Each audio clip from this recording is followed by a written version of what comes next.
mengenai arti diberkati itu bagi dunia, termasuk mungkin orang berpikir diberkati itu bebas dari masalah. Ya, masalah pekerjaan bebas, urusan keluarga lancar, urusan anak-anak lancar, urusan bisnis lancar, seolah-olah semua harus bebas dari masalah baru merasa diberkati oleh Tuhan. Ya, banyak juga orang Kristen itu mengejar berkat ya. Banyak orang Kristen malah mengejar berkat tetapi tidak pernah mengejar Tuhan. Ya, dulu ada buku itu hunting, mencari Tuhan ya, mengejar Tuhan istilahnya ya. Itu lebih bagus kalau benar-benar mengejar Tuhan, dalam arti bukan Tuhan lari ya, tetapi kerinduan yang sangat besar dari orang-orang yang mau bertemu dengan Tuhan, mendapatkan Tuhan.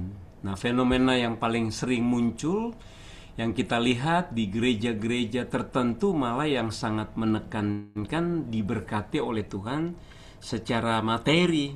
Ya, banyak khotbah-khotbah yang kita dengar, kalau kamu masuk Kristen, kamu akan sukses, bisnismu diberkati, keluargamu diberkati, bahkan ada yang berani mengatakan sakitmu disembuhkan. Jadi seolah-olah hal-hal itu menjadi inti daripada kekristenan.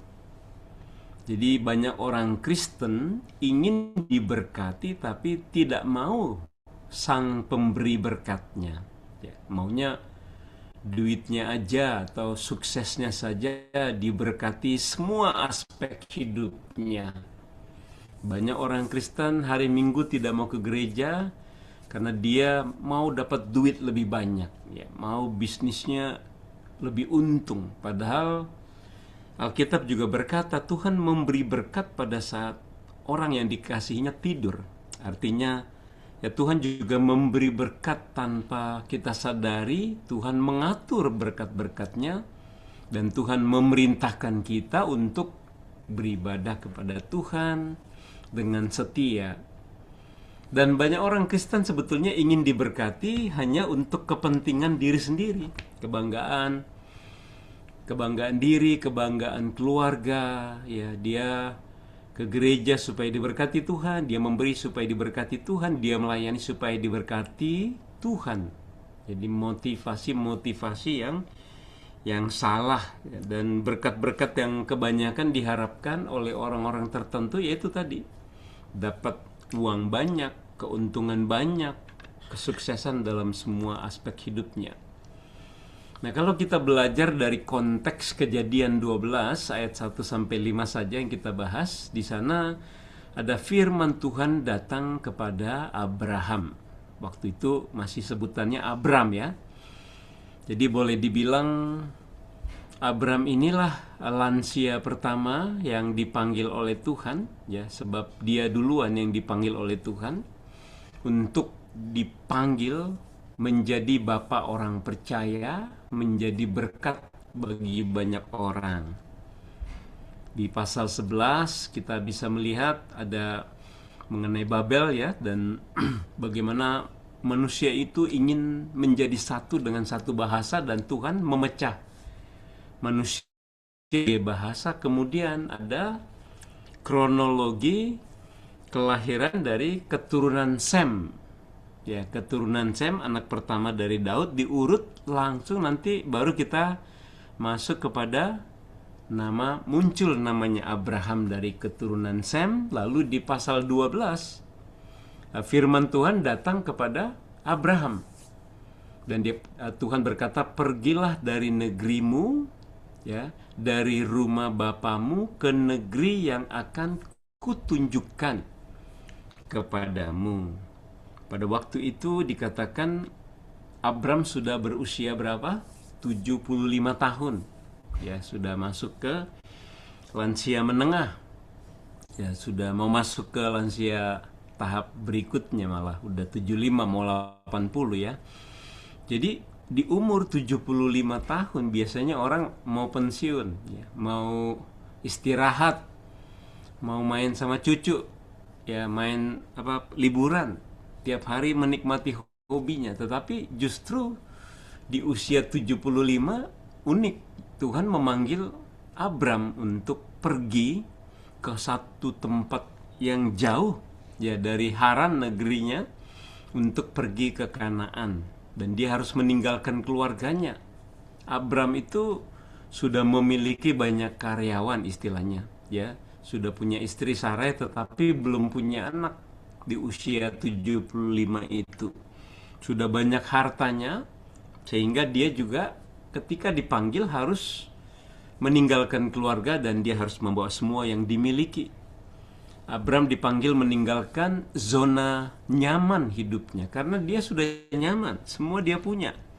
Dia sudah punya banyak karyawan, bahkan dalam cerita ketika Lot diculik oleh orang-orang raja Kanaan, Abraham bisa mengalahkan mereka, ya, bisa merebut kembali, mengambil lagi Lot dan juga orang-orang yang dirampas.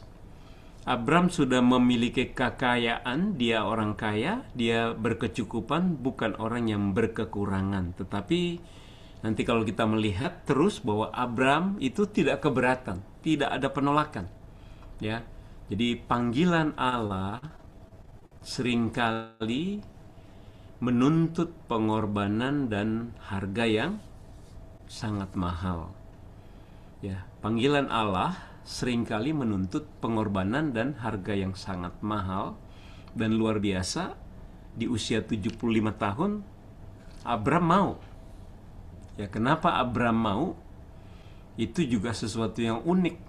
Pasti dia bergumul waktu itu, ya, di malam hari banyak bintang itu di depan tendanya, di sebelah sana karyawan-karyawannya mungkin sedang memanggang makanan, daging, berpesta dan sebagainya. Tetapi Abram sedang memikirkan panggilan Tuhan untuk dia meninggalkan semua keluarganya itu. Di sana juga ada keluarganya, dan dia harus meninggalkan, pergi ke suatu tempat yang belum tahu kondisinya bagaimana, ya. Tetapi dia mau. Nah, janji berkat tadi, berkat dipanggil Tuhan untuk menjadi berkat, dan ada janji di dalam berkat Tuhan. Ya, dimulai dari panggilan Tuhan. Jadi berkat yang kita pelajari sekarang ini agak berbeda, ya. Di ayat 2 dikatakan apa? Sesudah Tuhan bilang kamu keluar dari sanak saudaramu, dari keluargamu, ayah ibumu, dan pergi.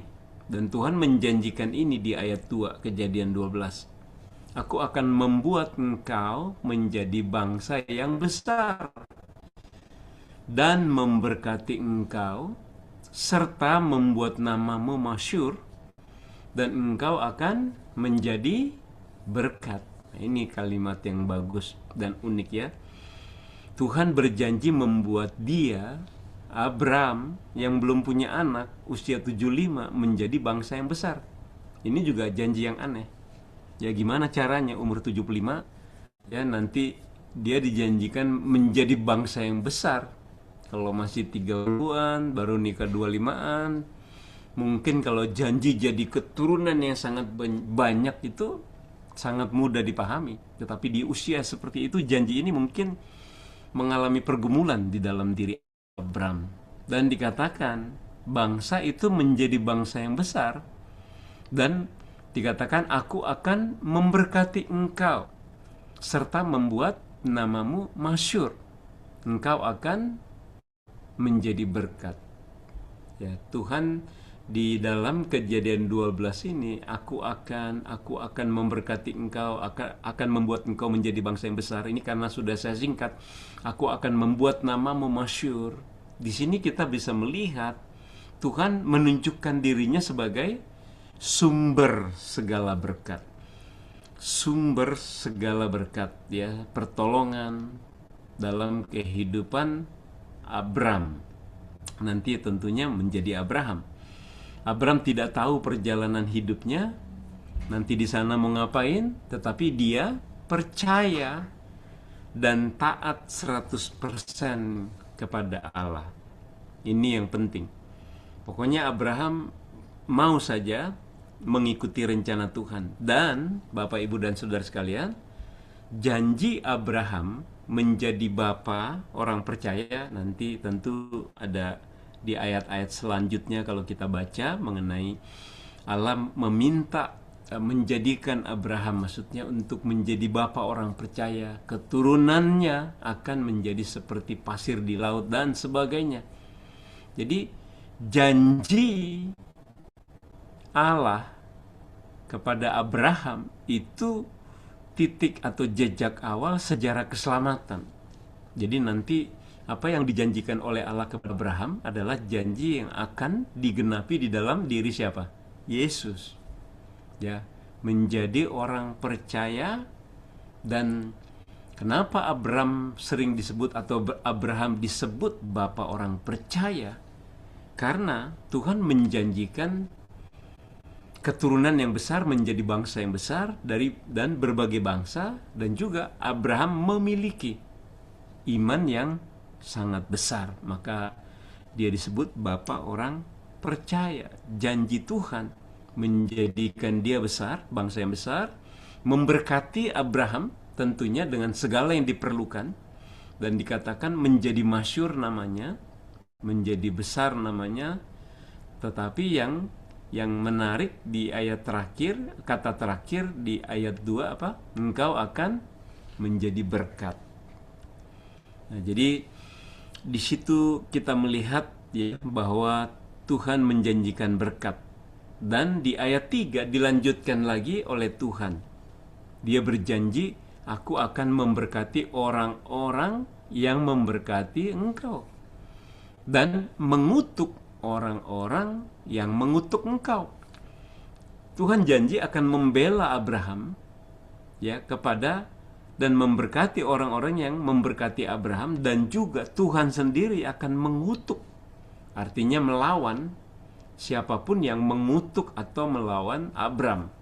Ya, jadi ada perlindungan yang Tuhan sediakan ketika Tuhan memerintahkan kita melayani, melakukan pelayanan, dan menjalani perintah Tuhan dalam kehidupan kita sehari-hari, dalam seluruh aspek hidup kita. Dan di sini Tuhan berjanji seperti itu kepada Abraham, dan dikatakan lagi pada ayat terakhir, maksudnya kalimat terakhir di dalam Kejadian 12 ayat 3 dikatakan apa? Olehmu semua kaum di muka bumi akan mendapat berkat. Ya. Melalui Abraham, seluruh bangsa di muka bumi, seluruh dunia, seluruh alam semesta di muka bumi berarti apa? Di atas dataran bumi di mana manusia ada, olehmu semua kaum, semua bangsa, ya semua suku bangsa di bumi akan mendapat berkat. Berkat apa? Bapak, Ibu, dan saudara sekalian, berkat anugerah, berkat keselamatan, berkat iman. Dan kita bisa melihat nanti kalau Bapak Ibu terus membaca mengenai Abraham dan memahami perjalanannya, bagaimana nanti akhirnya yang mempunyai anak Ishak, lalu nanti mempunyai anak lagi Yakub punya anak 12, lalu terus nanti mereka pindah ke Mesir, keluar dari Mesir, masuk Kanaan, lalu menjadi semakin banyak, lalu sampai kepada kedatangan Yesus, kematian Yesus, murid-murid memberitakan Injil, dan sampailah kondisi sekarang seluruh dunia, seluruh negara sudah pasti ada orang Kristennya.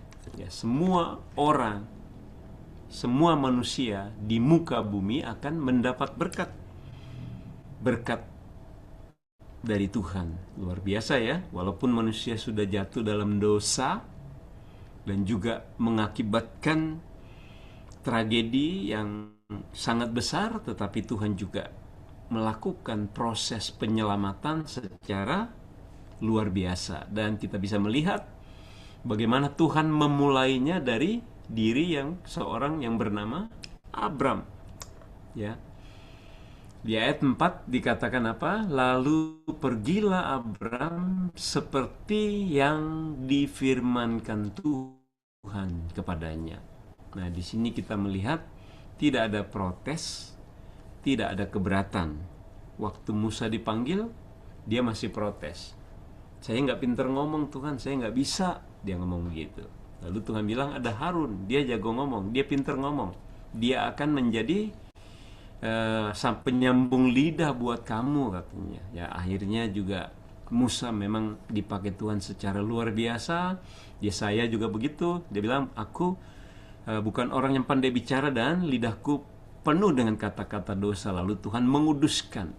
Tetapi tidak kita lihat Abraham menyangkal, memprotes atau menolak panggilan Tuhan dan perintah Tuhan. Di sini kita lihat, pergilah Abram persis seperti yang difirmankan Tuhan kepadanya. Jadi Tuhan yang memanggil Abram, Tuhan yang memerintahkan kepada Abraham untuk pergi, Abram ya. Nah, di ayat 5 kita bisa melihat kalimatnya adalah Abram membawa Sarai istrinya dan Lot keponakannya, anak saudaranya, ya. Karena bapaknya sudah meninggal, Lot dibawa, dan segala harta benda, ada harta benda ya, semua hartanya dibawa, ya, yang didapat di Haran, dan orang-orang, karyawan, pembantu-pembantu. Mungkin waktu itu mirip konsepnya dengan budak-budak yang dibeli juga mungkin ada, yang diperoleh mereka, ya, Abraham dan Sarai di Haran. Jadi banyak orang yang ikut dengan Abraham dalam perjalanan ini.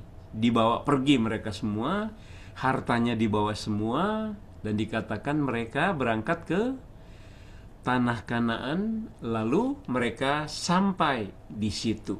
Ya, sampai di sini ayat yang kita baca. Di gambar ini kita melihat, jadi mereka itu tinggalnya di tenda-tenda, ya. Tenda, kira-kira ini tenda-tenda seperti ini, ya. Ada begitu banyak, tentu mereka harus pasang tenda, begitu pindah sampai, terus ya ada mungkin ada unta, keledai yang dipakai mereka juga untuk membawa barang-barang, dan mereka harus selalu kalau pindah-pindah mereka akan menutup atau melipat tenda mereka dan memasang lagi di tempat berikut. Sebab kita lihat juga Abram pindah-pindah tempat sebagaimana yang Tuhan perintahkan. Di sini kita melihat tiba sudah Abram melakukan persis seperti yang diminta oleh Tuhan. Nah, jadi diberkati untuk menjadi berkat. Ini solusi atau kesimpulan yang bisa kita dapatkan, ya, hal unik, hal menarik yang kita dapat dari Kejadian 12 ayat 1 sampai 5. Diberkati untuk apa? Menjadi berkat. Diberkati oleh Allah supaya kita menjadi berkat buat orang lain. Itu panggilan yang diberikan Allah kepada Abraham atau Abram. Abraham dipanggil diberkati dan menjadi berkat. Di ayat 2, engkau akan menjadi berkat. Ayat bagian terakhir, walaupun sebelumnya juga disebutkan, aku akan memberkati engkau, membuat namamu masyhur dan besar, ya, menjadi bangsa yang besar, dan juga akan menjadi berkat. Berkat Tuhan tidak boleh berhenti pada diri kita, ya. Berkat Tuhan apa saja yang sudah kita terima dalam hidup kita dari Tuhan. Berkat apa? Materi, ya, keluarga, kekayaan. Yang paling penting adalah keselamatan yang dijanjikan melalui Abraham kepada seluruh bangsa, itu kita sudah dapat. Ya. Tuhan tidak boleh berhenti pada diri sendiri, ya. Jadi kita harus pergi menjadi berkat. Diberkati Allah supaya kita menjadi berkat bagi orang lain dan bagi dunia. Dan ini adalah panggilan. Sama seperti Allah memberi panggilan kepada Abram, sebetulnya panggilan ini juga berbicara kepada kita. Tuhan Yesus berkata, kamu adalah garam, bukan garam doang, garam dunia. Kamu adalah terang, bukan terang doang, terang dunia. Nah, disitulah kita melihat peran kita untuk menjadi berkat. Walaupun mungkin masih banyak di antara kita yang masih menahan-nahan berkat itu. Ya, mungkin ada di antara kita sudah memberikan berkat-berkat tertentu yang sudah dimiliki, uang, ya, dan sebagainya, bantuan kepada orang lain. Kalau melayani di gereja itu bukan memberi berkat, itu kan panggilan Tuhan, ya, itu perintah Tuhan. Ya, kalau memberi berkat bisa juga dalam konteks saling memberkati di dalam pelayanan, tetapi ada tindakan khusus yang Tuhan mau juga kita lakukan agar menjadi berkat. Ya, belajar dari Abraham. Abraham belum memiliki tanah, keturunan, kepastian masa depan. Tetapi dia mau pergi. Dia menerima panggilan Tuhan. Bukan hanya menerima, dia beriman. Dia percaya panggilan Tuhan dan rencana Tuhan. Walaupun dia tidak tahu kemana, bagaimana kondisinya, tetapi dia jalan. Semua harta dibawa. Semua keluarga intinya, istrinya, karena dia belum punya anak. Dia bawa Sarai dan juga Lot ponakannya, walaupun nanti jadi problem yang sangat besar buat dia, ya. Lot itu jadi punya karakter yang kurang baik, bikin problem nanti di Kanaan, ya, itu nanti next story, ya.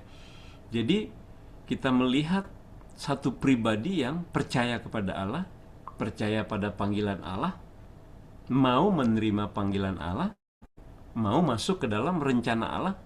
Walaupun, ya, dia belum tahu apa yang Tuhan mau lakukan dan belum dia pahami semua, yang penting dia mau begitu, dan dia tidak protes.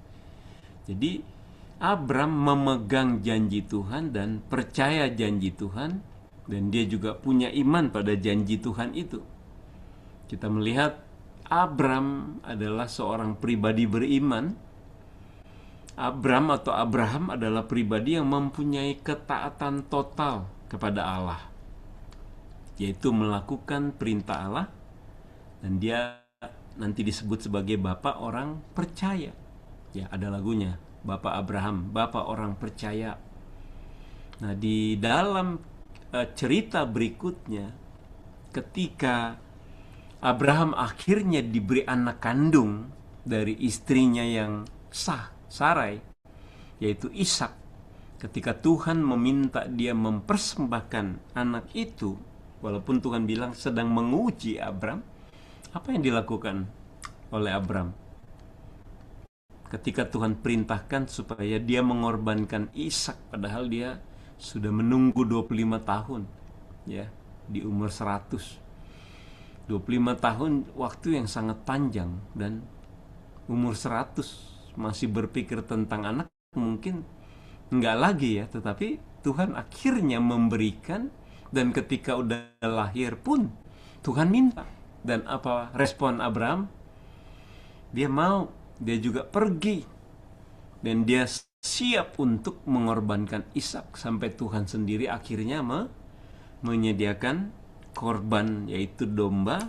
Dan sekali lagi, kisah kedua dalam hidup Abraham berbicara mengenai Kristus yang rela diberikan oleh Bapa untuk mati di salib menjadi korban penebusan bagi dosa-dosa kita.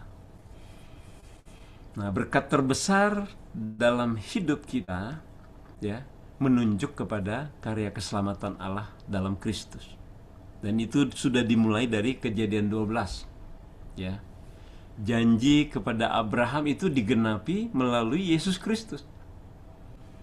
Janji berkat kepada Abraham menjadi berkat bagi bangsa-bangsa, bukan membagi uang, bukan membagi berkat materi, bukan, tetapi, ya, menjadi keturunan yang akhirnya Tuhan pilih, yaitu keturunan Israel menjadi bangsa atau umat pilihan Allah dalam kehidupan sejarah keselamatan Israel, dan juga menjadi garis merah, benang merah langsung sampai kepada perjanjian baru, sejarah keselamatan yang Tuhan nyatakan di dalam Yesus. Yesus adalah kegenapan janji Allah kepada Abraham untuk menjadi berkat bagi seluruh bangsa di muka bumi. Ya, bangsa-bangsa menerima berkat Injil, keselamatan bagi dunia melalui Yesus Kristus yang juga yang sebetulnya adalah dirinya adalah pribadi Allah. Yesus adalah Allah yang menjadi manusia yang rela mati. Jadi ada kaitan yang sangat kuat ya Bapak Ibu dan Saudara sekalian antara apa?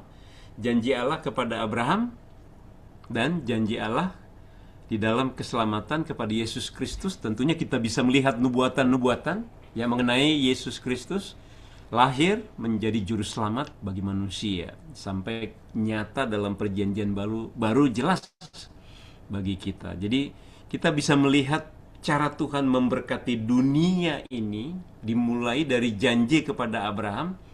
Tentu kalau kita baca seluruh Alkitab ya Tuhan sudah merencanakan keselamatan di dalam kekekalan, tetapi dalam prakteknya menyatakannya sekarang kita lihat dimulai janjinya kepada Abraham ya, atau Abram digenapi di dalam diri Yesus kalau kita terus ikutin peristiwanya ya.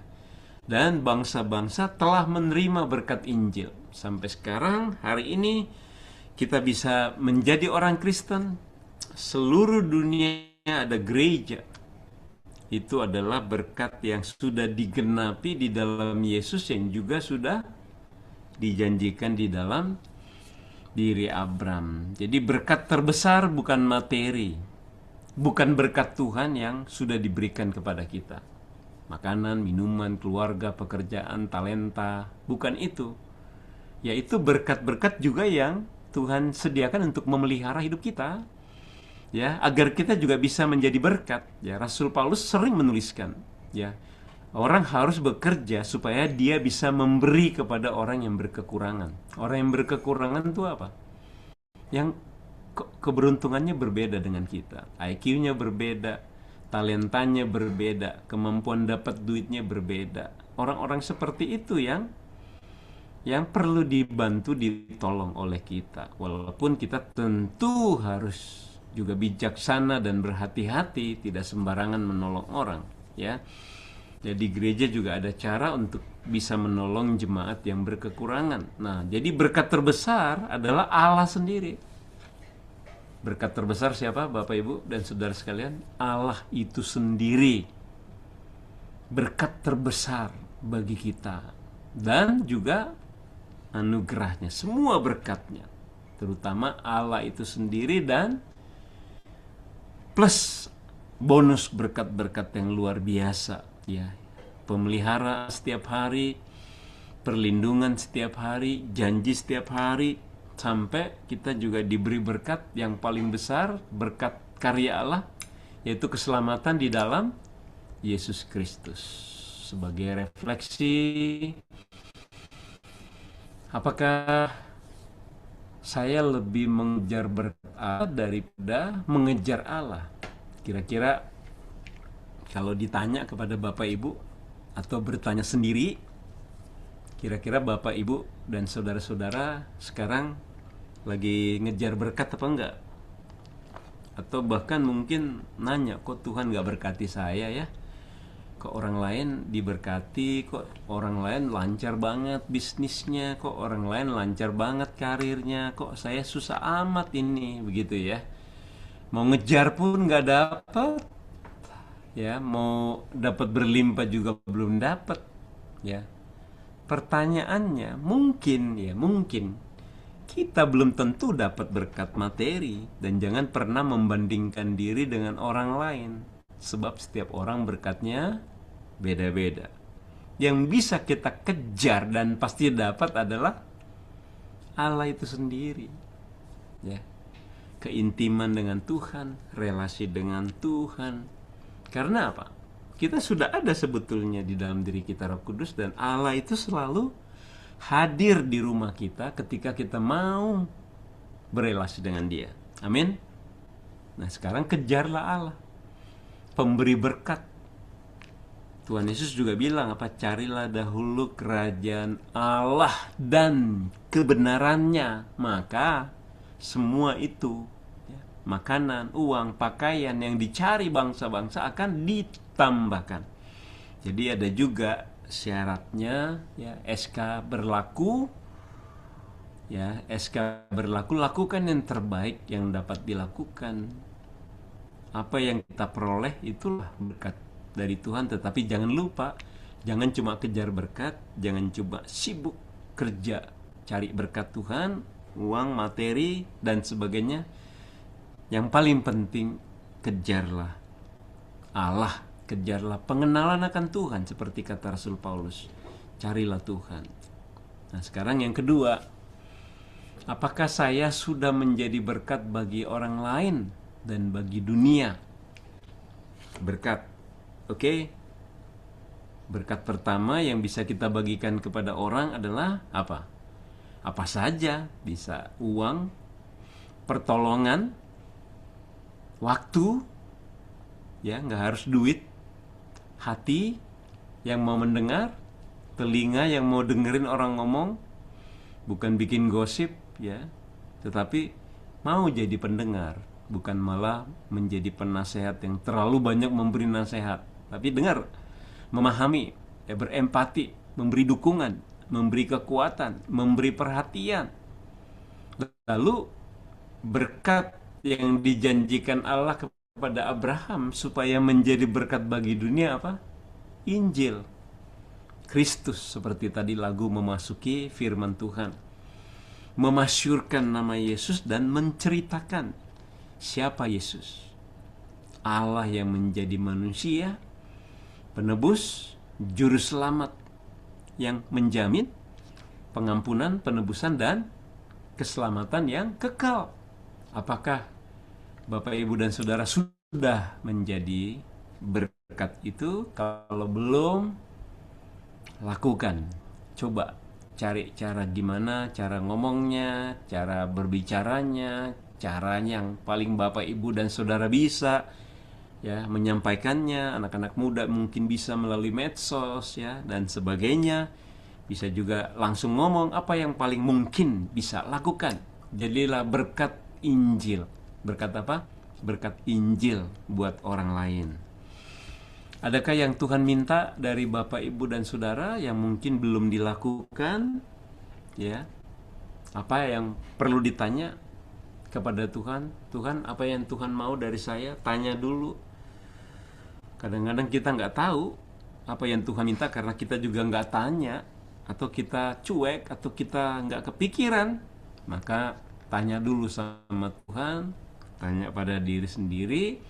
Mungkin ada pelayanan di gereja yang perlu dilakukan, mungkin ada sesuatu yang perlu dibagikan pada orang, waktu, tenaga, uang, pikiran, apa saja, ya.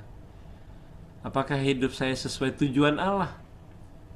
Banyak orang Kristen memperkaya dirinya, menggunakan seluruh hidupnya hanya untuk diri dan keluarga, tetapi belum hidup sesuai tujuan Allah. Sama seperti dunia ini, bisa dapat kuliah di mana saja di kampus terbaik, bisa dapat gaji yang sangat besar, bisa membuka bisnis yang sangat hebat. Dunia juga bisa. Yang membedakan kita dengan dunia apa? Tujuannya. Tujuan dapat berkat itu adalah menjadi berkat.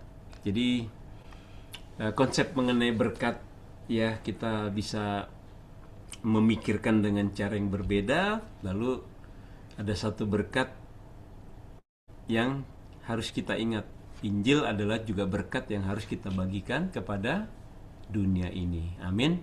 Bapak, Ibu, dan Saudara sekalian, mari kita berdoa. Mohon kesediaan Box Sumastra menutup dalam doa sekaligus doa berkat. Ya Tuhan, apapun yang Kau ciptakan, Engkau mempunyai tujuan yang pasti. Engkau menciptakan kami manusia dengan tujuan yang pasti.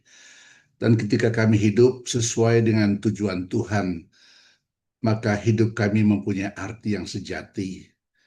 Kami sudah mendengar malam hari ini Abraham yang keluar dari zona nyamannya, hidup bagi Tuhan karena Engkau yang mau menyuruhnya berbuat demikian.